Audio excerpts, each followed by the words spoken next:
یک شبی مجنون نمازش را شکست، بی وضو در کوچه لیلا نشست. عشق آن شب مستی مستش کرده بود، فارغ از جامی الستش کرده بود. سجده ای زد بر لبی درگاه او، پر ز لیلا شد دل پر آه او.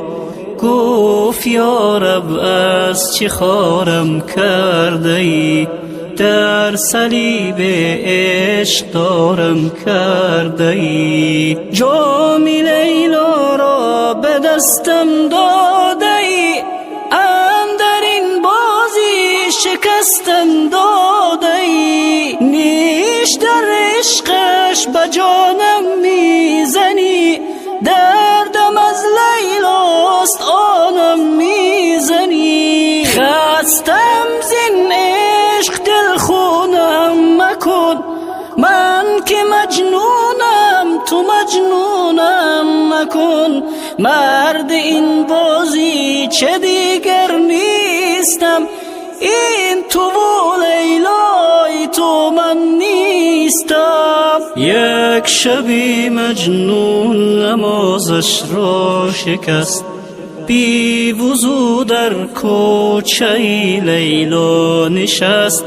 عشق آن شب مستی مستش کرده بود، فارغ از جامی الستش کرده بود. سجده ای زد بر لبی درگاه او، پر ز لیلا شد دل پر آه او. گفت یا رب از چه خارم کرده ای، در صلیب عشق دارم کرده ای. گفت ای دیوانه لیلایت منم، در رگ پنهان و پیدایت منم. عشق لیلا در دلت من ساختم، صد قمار عشق یک جا باختم. سالها با جور لیلا ساختی، من کنارت بودم و نشناختی.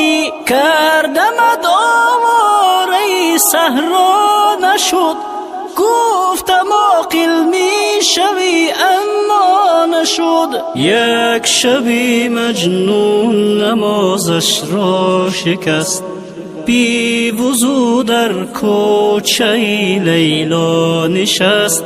عشق آن شب مستی مستش کرده بود، فارغ از جامی الستش کرده بود. سجده ای زد بر لبی درگاه او، پر ز لیلا شد دل پر آه او. گفت یا رب از چه خارم کرده ای، در صلیب عشق دارم کرده ای. سوختم در حسرتی یک یار ابد، غیر لیلا بر نیومد از لبد. سالها او را صدا کردی ولی دیدم امشب با منی گفتم